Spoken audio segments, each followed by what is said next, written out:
What's up mga paps? Bernie Santo po ngayon, mag-visit Iglesia po tayo. 7 simbahan po ang ating pupuntahan dito po sa Metro Manila na kung saan ang ating bibisitahin.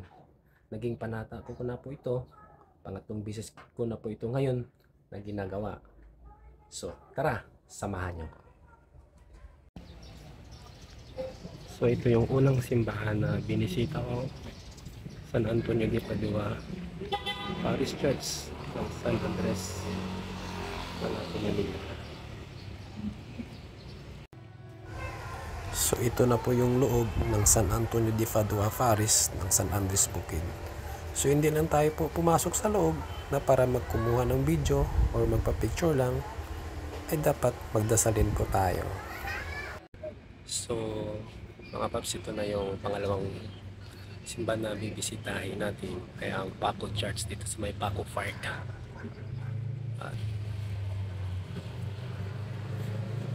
National Historical Shrine. First time po makapasok dito. So, pasok din sa loob. So ito yung loob. Wow, nice. Ito.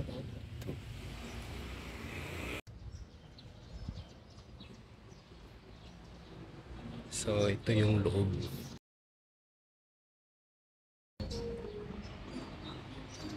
Sa Acacia tree pa lang, ilang years na ito.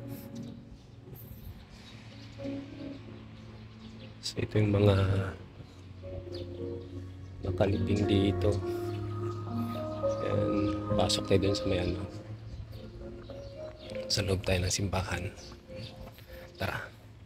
First time ko rin punta rito, kahit malapit lang ako rito sa Paco. Ganda pala sa loob.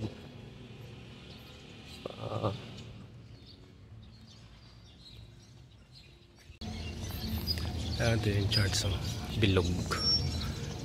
Ganda pala dito sa loob. Yun.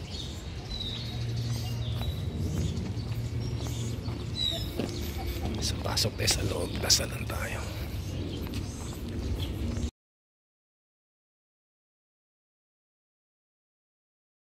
Cemetery daw to dati. Dito, yan yung mga butas-butas na yan dyan. Nakalibing yung mga tao noon. Panahon pa siguro ng Kastila to. Ito loob, may bungo pa nga dito. Yun o.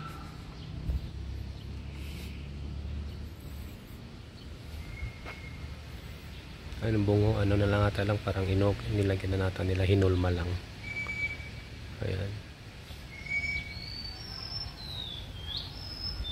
So yan, daming mga butas. Ayan, ano, ang ganda ng ano, kahoy. Yan na.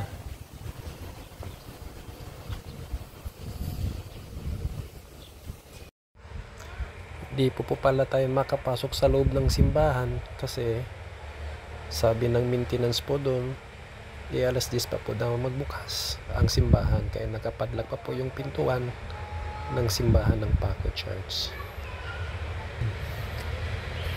O cemetery lahat. Wala ito doon sa mga gilid-gilid. May mga pangalan pa yung iba.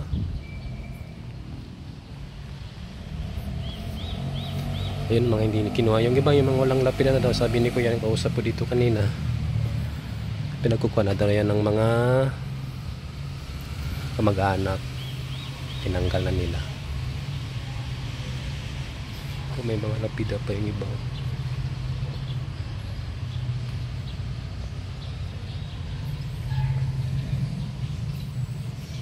Yun. Dating cemetery pala itong ano, simbahan dito ng Paco Church. Paco Church sa Paco Park. Yan. May mga lapida pa. Ulan. Siguro ilang years na itong simbahan na to. Historical shrine siya. Yan. So ikutin natin yung gilid. So yun mga paps, ikutin natin yung mga Paco Park.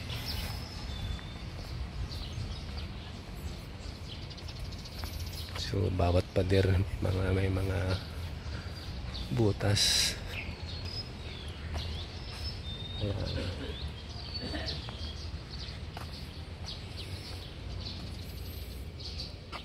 Ayan. Ayun, dito nilibing si Rizal noon pala. Ito yung ano na to. Yan o. Si Rizal executed December 13, 1896. Dito sa inilibing noon, tapos inilipat yung mga buto niya dun sa Lunita Park. Dito pala yung mga gilid o. Simentero dati talaga pala. Yun sa taas, pwede pala dun, may daanan pala sa taas yun. May mga tao dun dumadaan.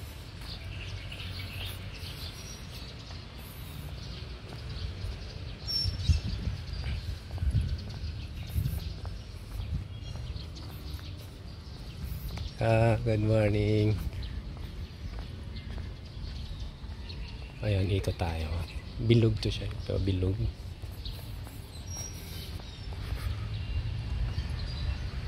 Dating simenteryo, may mga lapida pa. Yung mostly iba kinuha na nila. Yung iba iniwan.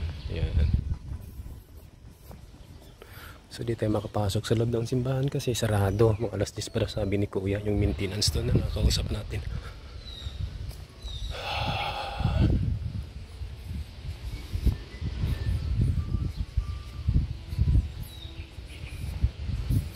So yung pader pala yung paikot.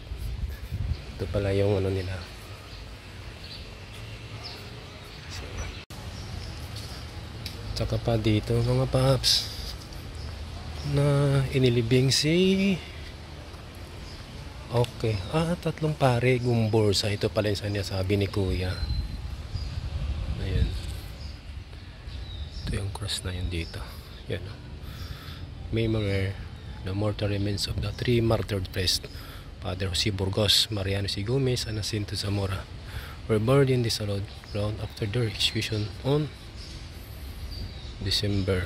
February 17, 1872 for City. The Cavite Matini. This marker was unveiled by his Veramos. Okay, dito na siya nilubong. Yan lahat yan. Doon. So yun muna mga paps dito sa loob ng Paco Park. Sa Paco Church dito sa Paco, Maynila. So, see you. So ito yung pangatlong simbahan na pinunta natin, ang Santa Cruz Church. Tara, pasok tayo.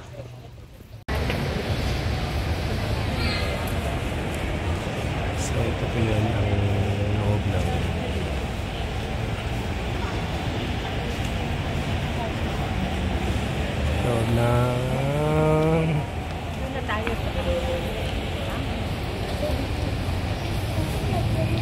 Santa Cruz Church Palace.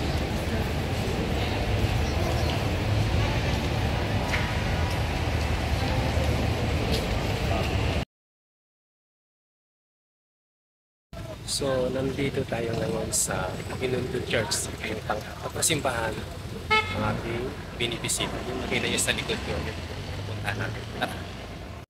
Ito po yun ang loob ng Binondo Church. Okay.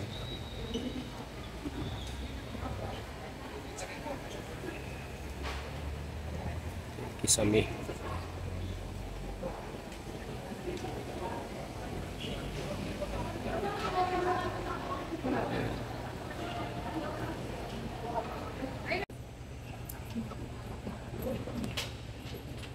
Madsan.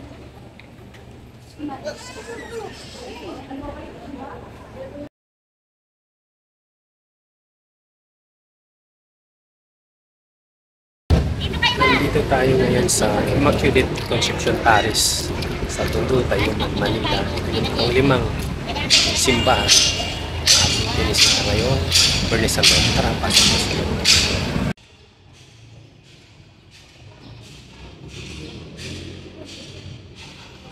Nakabalot pa yung mga santo kasi nga Bernice Santo ngayon. At ang simbahan ganyan na binabalot po nila ng mga santo.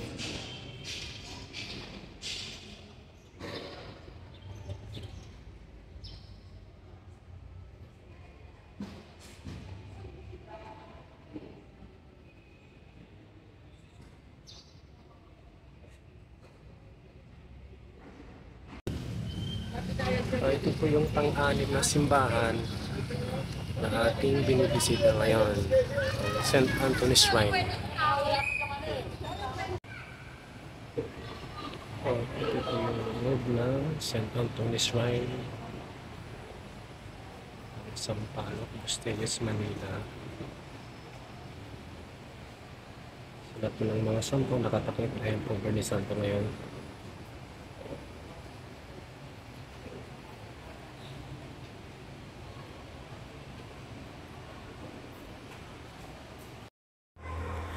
At ito naman ang huling simbahan na ating bibisitahin dito pa rin sa Sampaloc, Manila, tabi na ng St. Anthony Shrine ay ang Mahal na Birhen ng Loreto.